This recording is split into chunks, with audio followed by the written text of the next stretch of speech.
How you doing, everybody? John Arezzi here for another edition of Pro Wrestling Spotlight Live.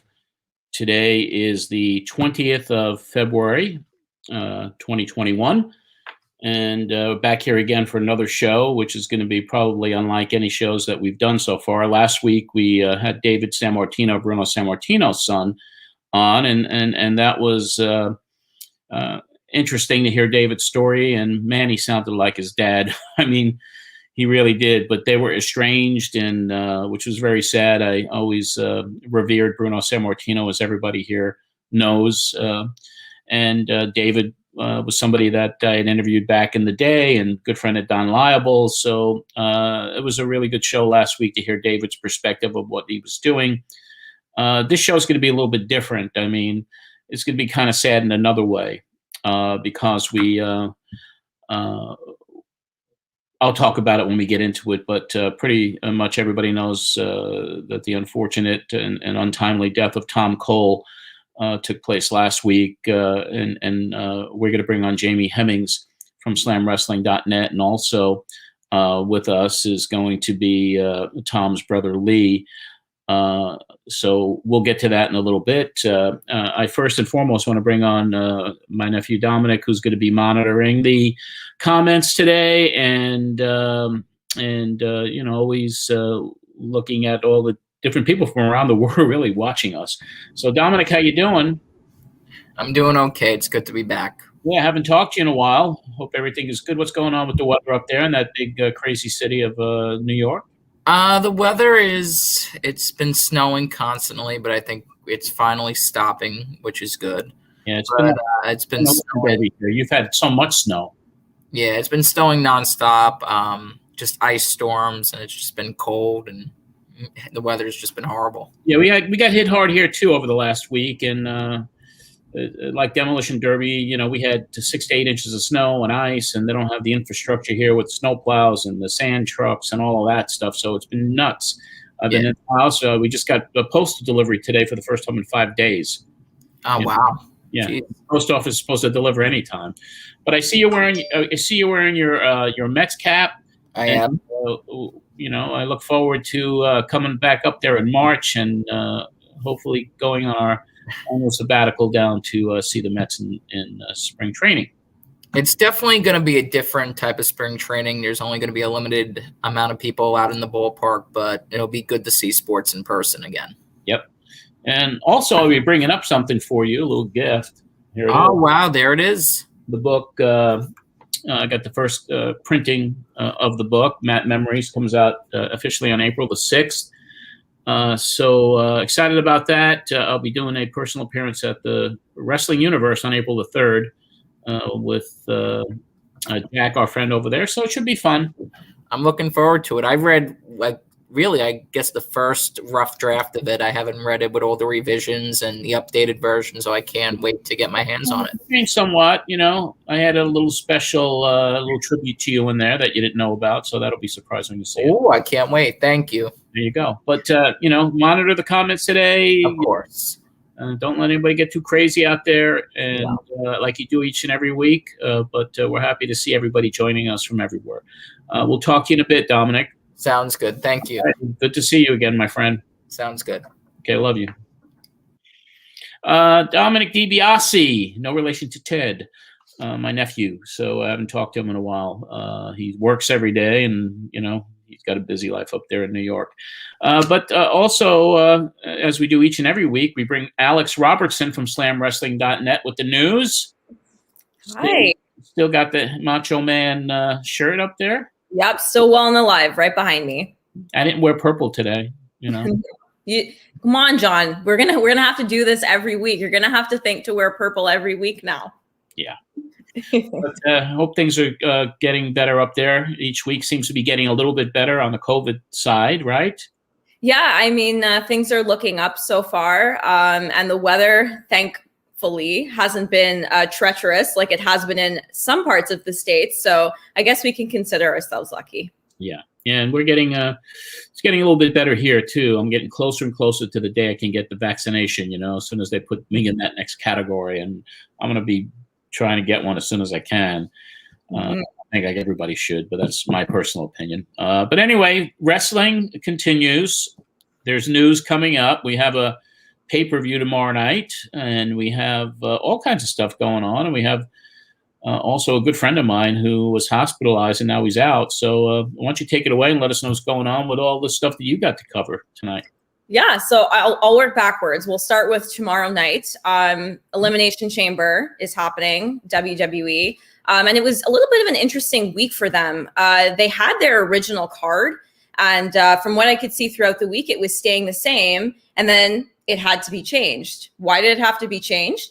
Well, for one reason, Lacey Evans announced this week that she is in fact pregnant. And no, it's not part of the storyline. She is in fact pregnant. I was a little surprised myself because when I was watching Monday Night Raw, she actually came out with her tag team partner, Peyton Royce, and was going up against Charlotte Flair. And Peyton somehow got hurt in the match, and she had to tag herself out. And you could see the worried look on Lacey Evans' face because she just didn't want to get into the ring. And she grabbed the mic and said, I can't get in the ring. I can't go up against you because I'm pregnant. And the way that they're showing the storyline is that it's supposed to be Ric Flair's baby. Yeah, right. Right. But she is in fact pregnant with her second child. So that at least the shoot, that's not a work. She's having a baby. She is. And she was supposed to face Asuka at Elimination Chamber tomorrow night. So obviously that's not happening. Like I said, I was a little surprised myself to hear that she was actually ringside and not even for a promo. Like she was involved in a match. And to me, that seems a little dangerous. But in any case, she will not be there tomorrow night. But we do have one women's match that will be taking place. It's going to be for the tag team championship belts. So it's Nia Jax, Shayna Baszler versus Sasha Banks and Bianca Bel-Air.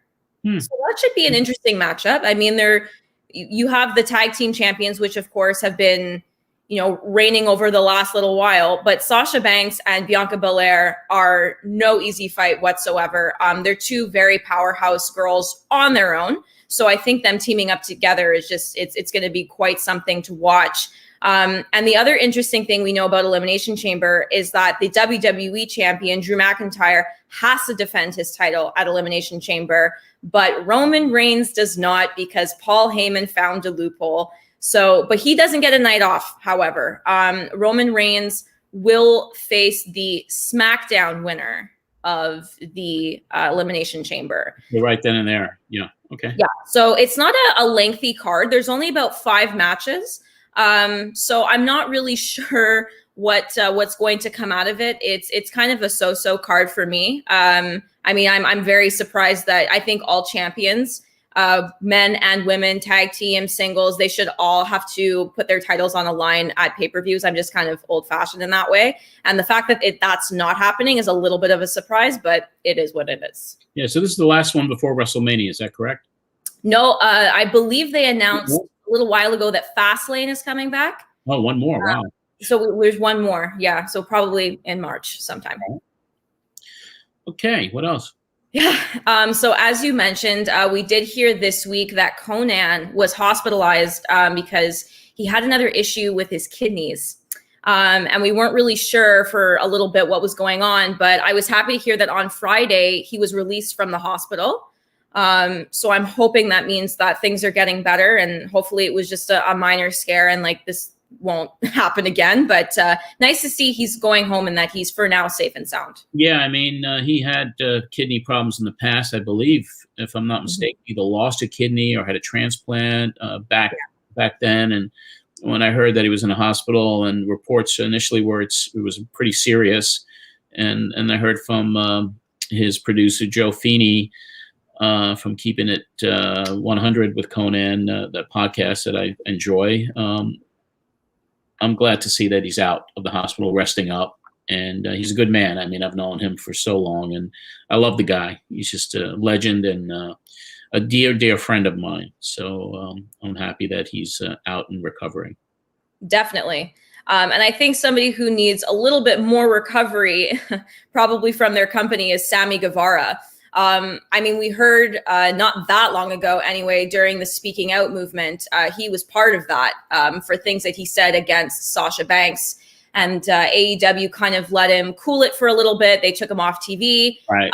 And he had to go get some sort of training, if you will, is what they called it anyway. And then he came back. But recently, he was supposed to appear on some Impact tapings. Now, a lot of the rumors around this said that he was taken off of these Impact tapings because he wasn't in agreement with the storyline. He didn't like where his character was going on TV. So he didn't show up to whatever taping that was supposed to go on. And I mean, that doesn't really look good for somebody who is just starting in this brand new promotion. And he is a good talent and he can really go somewhere with his career. So the fact that we're only about 2 years into this man's on TV career and he's already pulling stunts like this is not very good for him. And he made it worse this week. As many people know, if you follow AEW, you know that Sammy Guevara has a vlog on YouTube.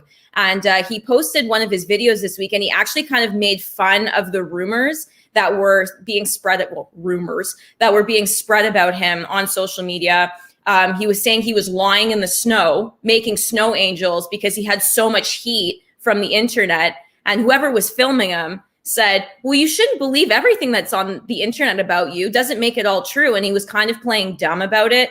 So he was trying to make fun of it, but it didn't actually make any sense because it didn't look any better on him. It just actually makes him look worse. And I have a little suspicion that we're not going to see him ever again with Impact. Because if I were an Impact executive, I probably wouldn't have him on any of my TV tapings. And as for his future with AEW, we don't really know what's going to happen with him in the inner circle. He might be kicked out based on the storyline. So if he is, I don't really know what the future holds for him at that company. Well, it sounds like early warning signs, and he's young and he's, when you're young, you think you could do anything. And sometimes you don't, you get yourself in trouble and you don't. I mean, it just sounds like there's an attitude issue there that needs to be adjusted.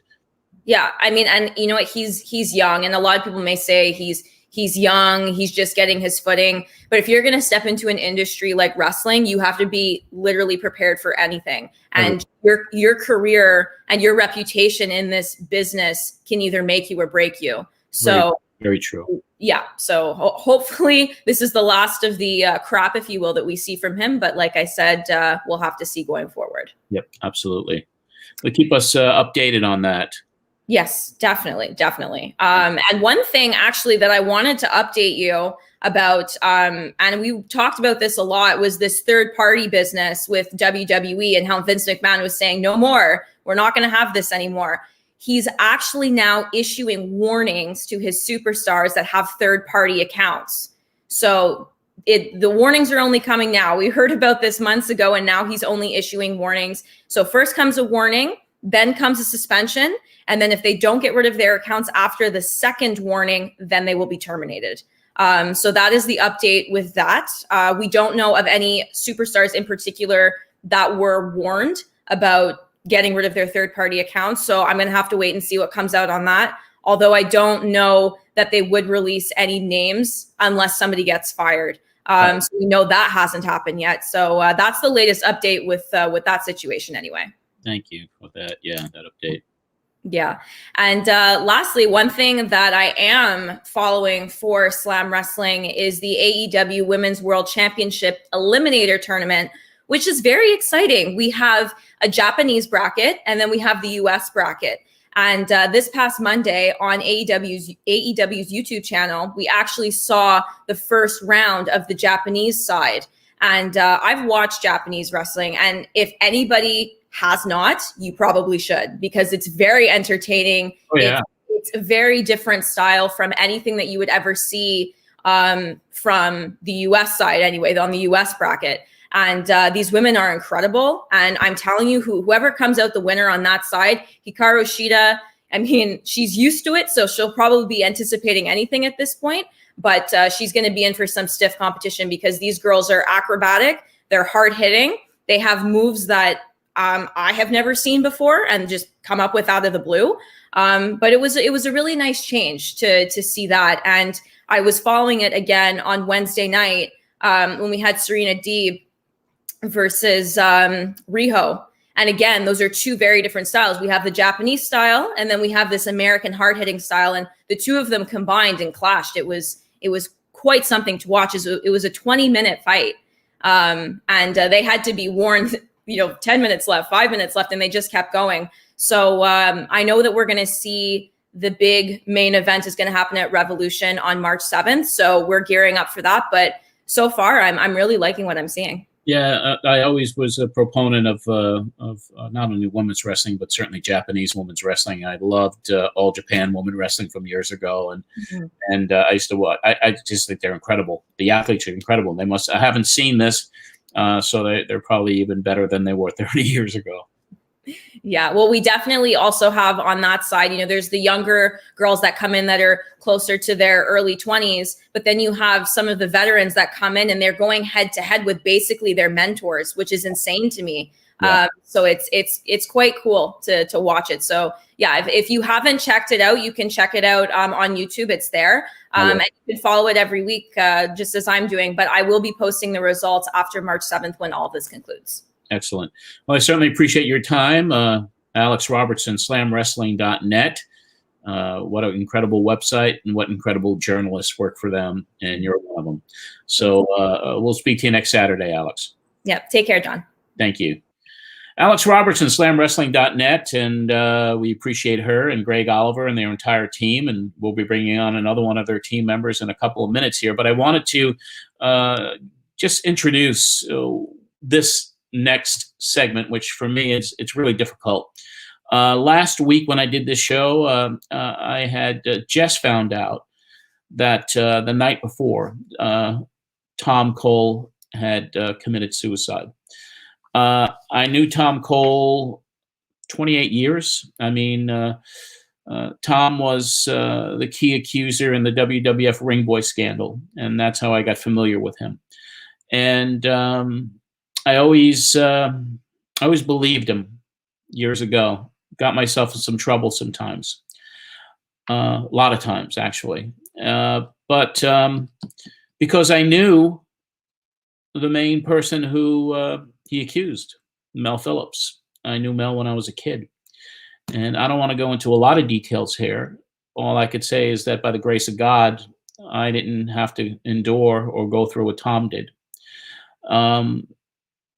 Years later, when I got out of the business, and it's hard for me to talk about this because 28 years ago, and it certainly didn't affect me like it affected Tom or his brother Lee or the family, but it affected me in a lot of ways. I mean, it kind of engulfed my life when I started reporting on the steroid scandals back in 1991, and it segued into the sex scandals, and it was gut-wrenching at a lot of times for me to cover this stuff. It wasn't what I was in the wrestling business to talk about.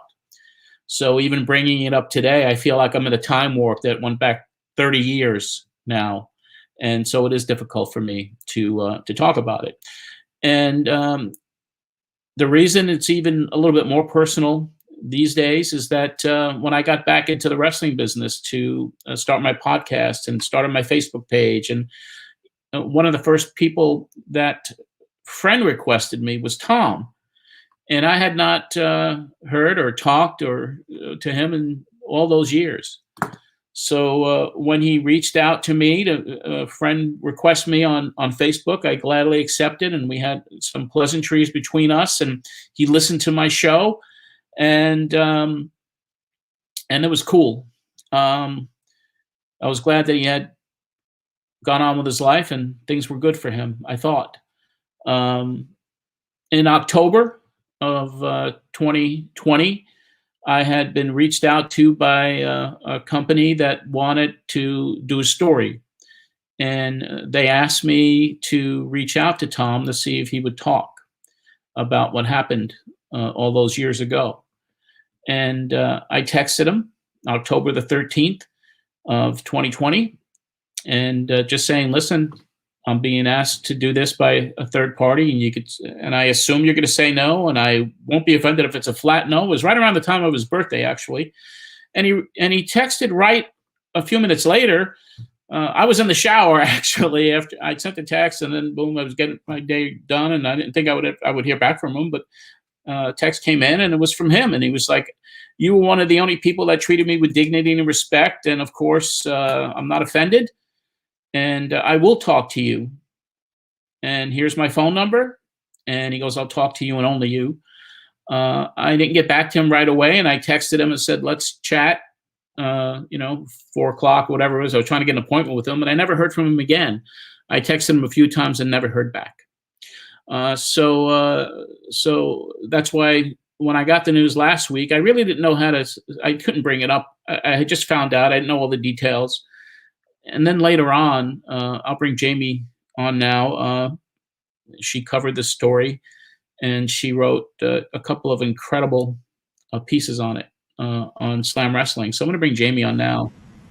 Jamie, how you doing? I'm okay. How are you, John? I'm hanging in there, hanging. It's been a difficult day. It's been a difficult couple of days. Not like the family's experience or anything like that, but it's just absolutely. It's difficult to talk about this stuff. Yeah, for me too. I understand. Yeah. So I want to. You wrote 2 pieces for Slam.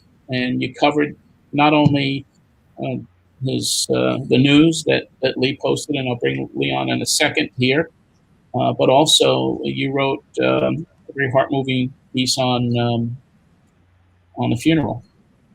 Yeah, I've never covered a funeral before. That was the first one, and I attended virtually. I've never attended a funeral before where the reason we were there is because someone had committed suicide. And it was, I've never heard grief like that. It was something I wouldn't wish on anyone, and I hope I never have to do that again. Yeah. But you had, it's hard for me to talk about any of this, really. I understand. Me too. I know you had experiences when you were young, and you kind of related a little bit to what Tom was going through, and you reached out to him, I guess, when the speaking out movement was starting up, and you wrote about that, and you reached out to him, and he called you right back. Yeah, I thought with the speaking out movement, he was who I immediately thought of, because I thought, would his story have ended up differently if we had had social media back then, if he could have maybe gotten more support from the public behind him when this news first broke. So I thought I wanted to hear what he thought about the movement, and if he wanted to talk about his story. And I called him. I'd never talked to him before, and left a voicemail and didn't know what would happen. And a few minutes later, he called me, and we were on the phone for over an hour. And at one point he said, "You can use this." And then he hemmed and hawed and said, "Off the record." So I will keep the specifics of that off the record. But it was really heartbreaking. And I wish, though he was still with us, and I wish he could share his story however way he wanted to do it, however way he would be comfortable. He was still in so much pain, and he was still very angry over everything. But I did not expect this. Yeah, and I guess you also reached out around the time Pat Patterson had passed. Yeah, I wasn't sure, because I never wanted anybody to think I was trying to exploit him or be like, I am who I am. I wear my heart on my sleeve. And when I heard about Pat, I thought of Tom again and wondered, this is going to be a triggering day. And I'm not trying to implicate Pat in this. There's people who believe Pat is completely innocent, and then there's people who don't.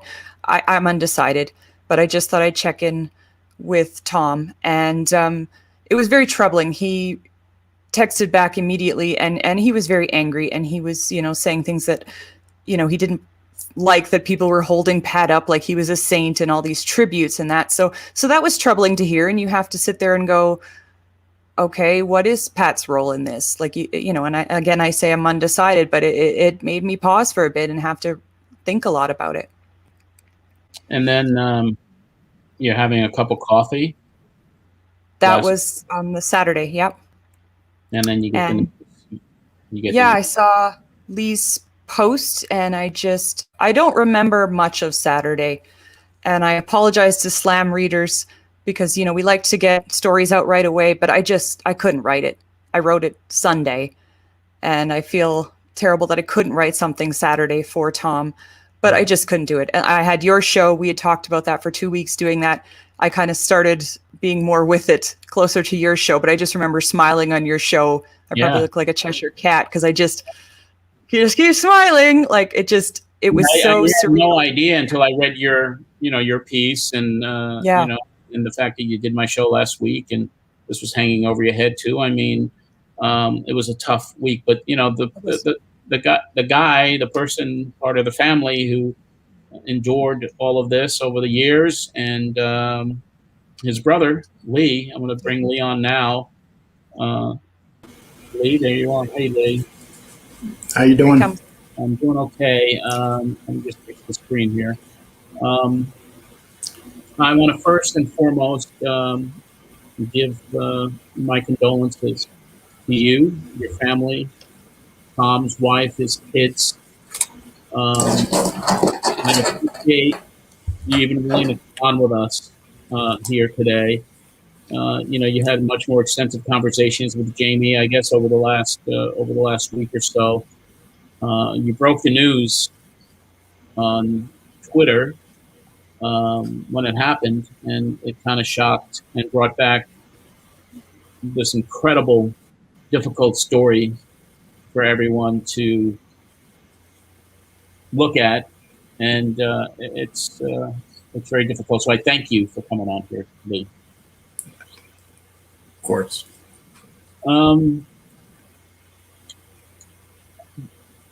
You and Tom have had a back and forth, times of separation, times of extreme closeness. Tell us about the last few years of Tom's life and when you got back together. Kind of give us a little bit of a history on your relationship with Tom leading up to everything that had happened. Well, just so you know, I come from a family where my father wasn't really around and my mother was an alcoholic. So when I left the family, I was about 16, 17, and I basically came back on a regular basis, and I would take Tom bowling, and it became more like a father-son type thing for quite a while. And whenever I left and moved around, Tom would always show up at my doorstep. And we're talking a 14, 15, 16-year-old kid that would travel from New York City to Utica like it's nothing. Yeah, and you had a family, though, too. You have a huge family. You had a huge family. Yeah, we have 11 brothers. And one of the reasons that Tom's, it's been tough because I've lost three. I lost two brothers and one sister in the last 3 years. And Tom always is very emotional. And, I like to say one thing. There's two things that I like that I've really been getting hit on. And I'm going to explain myself real quick on them. One, some people want to know why I didn't give myself time to mourn my brother. Within 3 hours, I put it up that Tom had killed himself.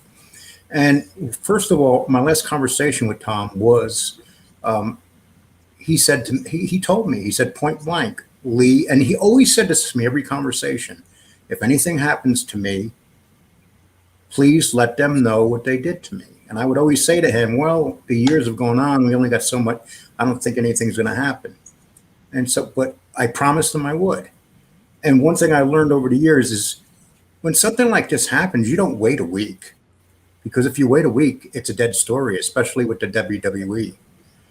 And then that's the reason I did it, because I had to do it right away.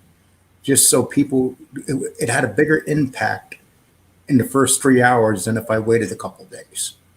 And then that was the main reason. But I'll tell you this much that I do know is Jerry McDivitt, who is the house lawyer for the WWE, has been sending out disappearing emails from Instagram to people attacking me. Then lately I've noticed has been, I'm sorry, what's that? I mean, this is this is your assumption. No, correct? It's fact. No, it's fact. I know the people that got the emails. It's fact. It's no assumption. This is what they do. I've always been the wrong messenger because of my past, and they've always used that against me, as any good company defending itself would do. And if I had some perfect past, it would be a lot harder for them to come at me. And so they're going to do it. This is what they do, and it's going to continue. They did this back, and this. They did this back in '92. They had me arrested in '92.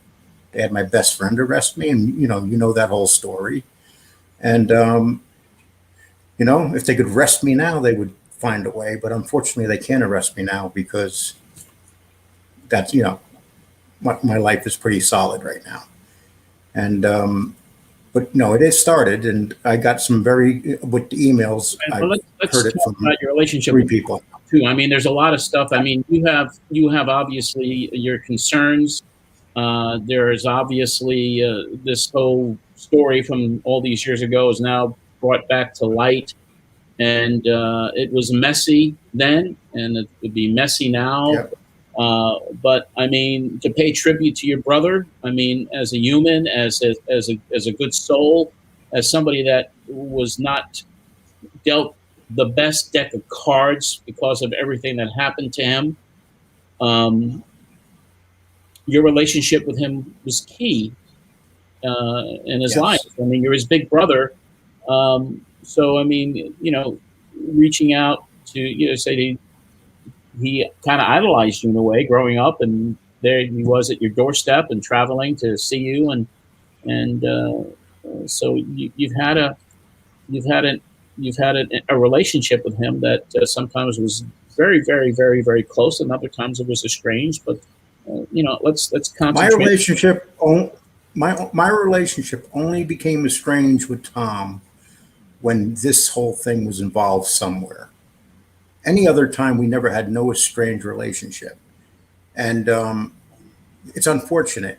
I wish I could do it all over again, and I wish this didn't happen to Tom. Yes. And I wish that I knew my brother, and I wish I was close to his girls, but unfortunately, I'm not. And that's the price you pay. Tom called me and dealt with me at certain times for certain things, and I was the last person that he talked to the day he hung himself. And this was a couple minutes after he got off the phone with me. And, it's a horrible thing because, his conversation to me was so perfect. It wasn't, the only thing he really said to me was about make sure you let them know. And I didn't take that as something where this was going to be the time that he did it, because he's done it. He said that to me before. So it was a regular thing that he said, don't make my story die, or whatever is what you're trying to say, I would guess, if something ever happened to him. No, actually he said, let everybody know what they did to me. That was his words. And, it wasn't anything more pleasant than that. Were you in Tom's life over the last few years? Huh? Were you in Tom's life over the last several years? Were you in his life in the last several years? Like, when did you guys? Oh, we talked all the time. We talked all the time. But something? Well, see, here's the thing. You put what a perfect point. Now, Jamie was talking about when she contacted him and you in October of last year. It was right around October that he really started having some major issues. He literally turned his phone off, would not answer for family members. So, my sister Joan would try to get a hold of him continuously, and they were very close, and no one could. He would, he was with his wife and he was with his children. So it was just like something was bothering him so bad. And it wasn't anything he ever did. Tom was always the loudest person in the room, the biggest smile in the room. And, when he worked in New York City, for 10 years, he called me every day, 3-4 times a day. And I would say to him, I would say, Tom, why do you call me? Am I your entertainment? And he would say, yeah, you are. That's just the way he was. And then, and that's what he did. When he worked as a bodyguard, he was on the phone all day talking to his family all the time. And he was a totally different person because his mind was somewhere else and he loved his job. And it's when he lost that job, and then he had a lot of physical issues. He had operations this year, a couple of them. The day he called me, and this is why I'm very shocked about a lot of things. I had a vertebrae surgery and he was about to have one. And he was asking me about the vertebrae surgery. He wanted to know how it went and what he would feel like and everything. And I spoke to the police department about the suicide because they actually called me because they seen the phone. And, nowadays with suicides, they investigate them as something else until they're proven suicide. And it was easily proven as suicide. This is, I didn't really want to hear from them, but when they described the scene to me, it was very sad, because even they said, he had stuff on the bed. He didn't, it didn't look like this was on his mind. And then boom, all of a sudden, it's like he went in that direction. And I spoke to his best friend, and his best friend talked to him twice that day, right before me. And his best friend said the same thing to me. He did not get the feeling that day. And I just really believe that when someone decides to do it, they're not going to make threats no more. They just decide to do it. And that's when it gets most dangerous, that someone's going to hurt themselves. Lee, I wish I knew more about suicide. Sorry. I'm sorry. What's that? I was wondering, I wasn't someone who was able to meet Tom. And I think a lot of people who are watching now didn't get that opportunity either. And a lot of people just know Tom from this scandal. I'm wondering if you could tell us what kind of person Tom was, what an interest he had. What was he like? And if you don't mind, I have some pictures of him too. I mean, so as you described, yeah, sure. There's some pictures here. Yeah. Well, you used a great description of him in your story when you said that they talked about him. I'm sorry. It's okay, Lee.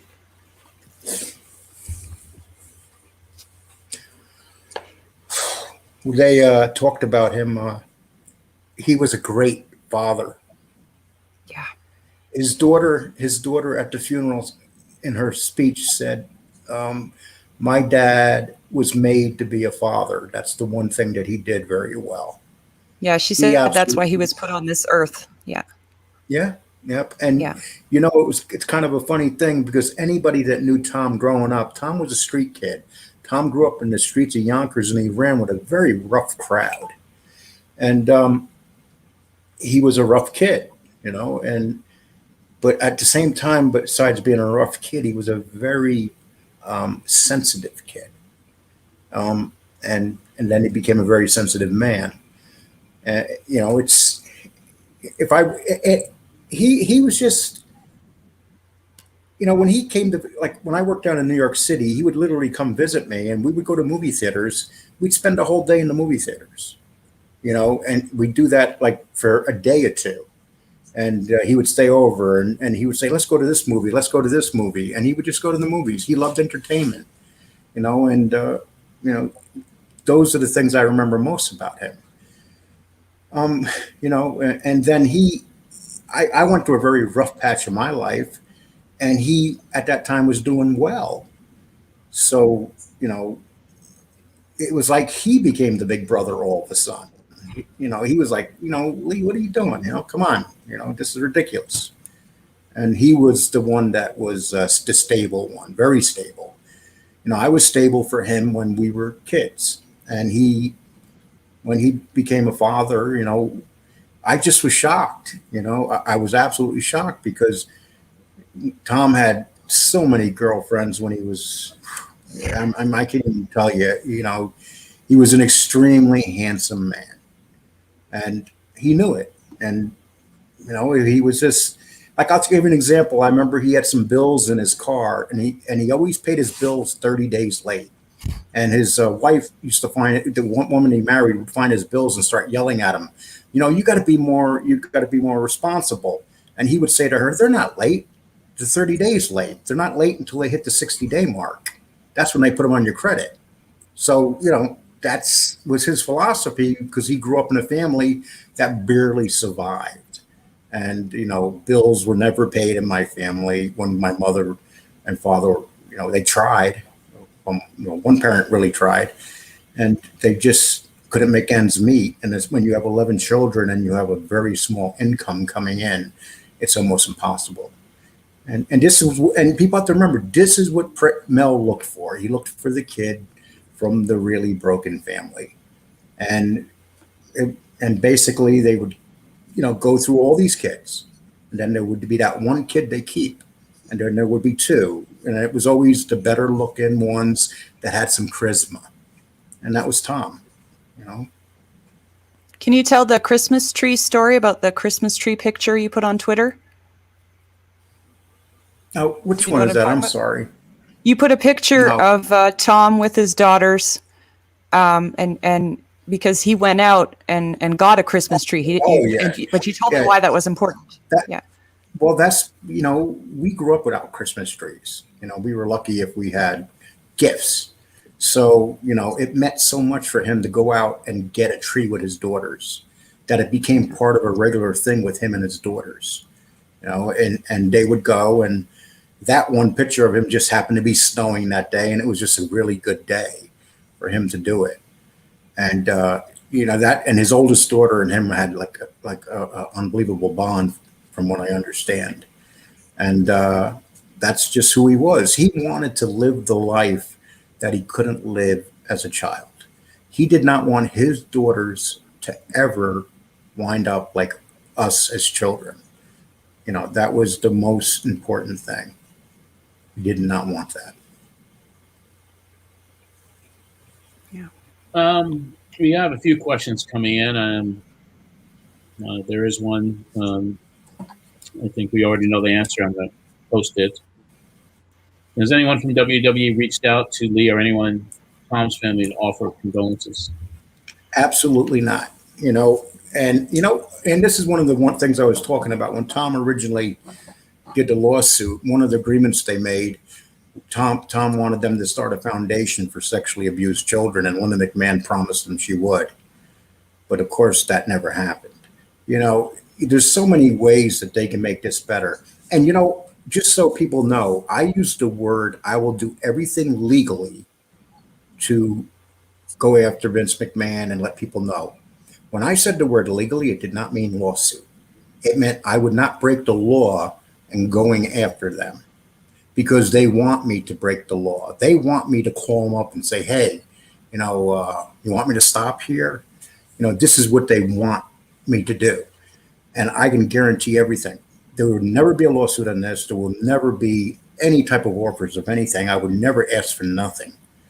The only thing I want is I want them, if they came forward and started a foundation in Tom's name and admitted that they had these issues in their company and they're correcting them, this whole thing would be over. They have to do something. You just don't say we took care of it and not take care of it. And it's come beyond of something. It's not just Tom anymore. I can, how many people have died since 1992? If any major corporation had the amount of deficit they had at the pace they've had it, they'd be out of business. But for some reason, it's all forgiven, it's all forgotten, and as many people could die, as many things can be covered up. They had my brother during the steroids in 92, go before grand juries. I mean, he did so much stuff for them. And even though he did all this stuff for them, they never gave him a fair chance. And if they gave him a fair chance, he'd still be working for them. If they brought him on and said, okay, we're going to put you, we can't put you out in the public because people are going to make fun of you, childish people. And Tom even said to them, I'll sweep him up the floors in your building. And Tom even said that even after I said that to Linda McMahon, right away she said, okay, that's nice, but we can't do that. So they never were planning on having Tom work in any department or any area of the WWF. Speaking of condolences, I was speaking with a friend of mine who He was also a part of this story. His name is Barry Orton. Yes. And when we don't talk wrestling a lot, Barry doesn't really follow a lot of wrestling, but he did want me to pass on condolences to you, Lee, and to your family. He's a good man. And, Yeah. I'm very, the way Barry and I, we were pretty close. And the way that things ended that time is very upsetting because he was a very decent person to me. And, I like to tell Barry, if he's watching this, Barry, it was never, I had no choice. It wasn't my lawsuit. I was making suggestions, and in the end, it was Tom's lawsuit, and I had to follow what he wanted to do. I had no choice. He's my brother. Yeah. It's a incredibly sad story, and Lee, I just want to tell you that our hearts are with you and your family, and I can't even imagine what this last week and even these last 28 years have done to your family, yourself, and hopefully Tom is finally at peace. Well, the shame part of this is Tom put his life together. Yeah. Tom was a hell of a man. Tom was making more money than a professional wrestler. He was doing well, and he gave it to himself. He became a bodyguard for billionaires. I mean, that's what he was. And he was in great shape himself. He was very into fitness and stuff too. He was a bodybuilder. He was a jiu-jitsu artist. He was a martial artist in other styles. He was a very tough kid. When we were young, I used to throw him around like it was nothing. And then I remember one day I went to push him, and I couldn't even move him. And I said, as a matter of fact, he choked me out that day. It was the first time I was ever choked out. Brotherly love. Yeah, it was on his bed, and I tackled him around the waist, and I pushed him back. And the next thing I know, I woke up on top of him. And I'm like, what the hell happened? And that's when I realized I wasn't going to mess with my brother no more. Yeah, those little brothers grow up. I understand. Yeah, they do. They do. Well, any closing comments? I just want to thank you again for coming on here, and our hearts go out and our prayers go out, and there's a sense of pain, I'm sure, that is numbing for you, and even someone like me who I wasn't friends with Tom, I was acquaintances with Tom, but there was something about him. He had something about him that was indelible, just a gift of love, and just his pictures, the smiles of him and his family, and with his children, and he was dealt a bad deck of cards, and there's no doubt about that. But for you to come on, just incredible. I just wanted to say real quick, what Tom would have been happy about more than anything, if he could see people like the stories that Jamie wrote, or even doing this show. And every day when I Google Tom's name, I see 1,000 stories. There used to be 1 or 2 about this. They're everywhere now. And I'm hoping that this will never be resolved until it hits the mainstream. I had 2 mainstream stories done, one with the Washington Post, one with NBC. The Washington Post story was squashed the day before it came out, and Dick Ebersol squashed the NBC story. And these were pretty big stories. And Vince McMahon and Jerry McDevitt knew exactly who they had to shut down. And the biggest mistake I would always say is when someone calls up the WWE for they say, we got a story coming out and we would like a reply to it. The minute they say that, jury's off and running. And well, to be fair, as journalists, they do have to reach out. I understand. You're absolutely right. But all I'm saying is when they do that is when the WWE knows the story's getting serious, and then, until they, it's unfortunate, but the Dick Ebersol story with NBC, though, was a huge story. And that was squashed. And that was probably going to be the dagger in the heart, that story. Because of the fact that they, something, if they came forward when this happened and said, oh my God, we cannot believe what happened. These people are gone and we're going to do everything we can to combat this. If they did that, we wouldn't be where we are now. And if they left Tom alone, you got to remember over the years, Jerry McDevitt constantly kept in contact with Tom. Jerry even said we became friends. Jerry was the opposing lawyer in a lawsuit against my brother, and he claims to have become friends with my brother. And any contract that Tom ever signed was done at the WWE without a lawyer at his side. Those are the two things I really remember about this whole thing. Jamie, any closing comments from you? If we could just say if people are having feelings of suicide, if they could reach out to a loved one or someone in their life, or there are suicide hotlines you can call. I know in Canada we used to have this thing called the Kids Help Phone and things like that. Like, I just encourage people, or if you have, just for people to be kind to each other. I know it sounds sappy, but just to reach out. Or if you know someone who has survived suicide, just tell them, I'm happy you're still here. And can I like to say one thing to that, which is very important, and this is where a lot of people make mistakes, and people in my family made this mistake.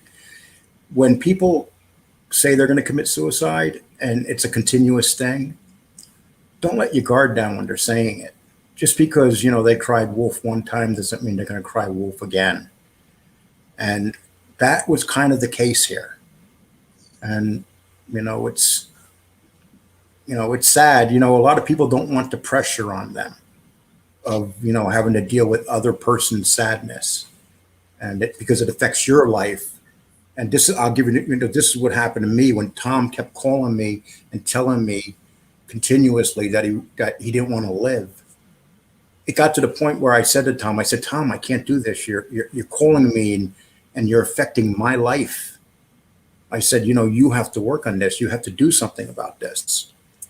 And I wish I handled it differently. I really do. And I wasn't the only one who did that.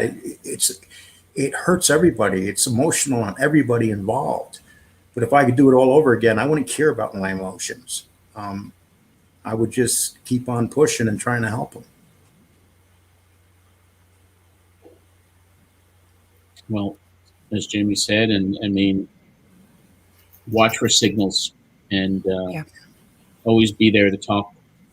And Lee, you did. You talked to him constantly. And I mean, I thank you again. And Jamie, I thank you for coming on. And I appreciate both of your time. And we'll talk to you both real soon. Thank you, Lee. And condolences to you and your family once again. Okay, thank you so much. And thank you, Jamie, for your beautiful stories. I wish everybody wrote like you. Thank you. Thank you. Take care. Take care of both of you. Difficult story to cover, to talk about, and my heart goes out to his children, his wife, to his brother, his siblings, his family, and his friends. I having a hard time with this today, and just bringing Leon. I thank him again, and Jamie, of course, for handling this and writing the pieces that she did. And if you need to know the backstory on this, it's out there. And if you're a subscriber of newsletters, I mean, Dave Meltzer put out an extensive piece on it. It's everywhere. If you want to read about the backstory, there's no reason to go back and rehash everything that happened. I think most people who are watching this today know what happened, and the individuals that were involved, and those individuals are dead. They're not here any longer. And rest in peace, Tom. And we will be back next week with another show for you. And until then, this is John Arezzi, and I'll leave you with a few seconds of silence, all of us, if we could just say our prayers for the family and for Tom to rest in peace. Thank you.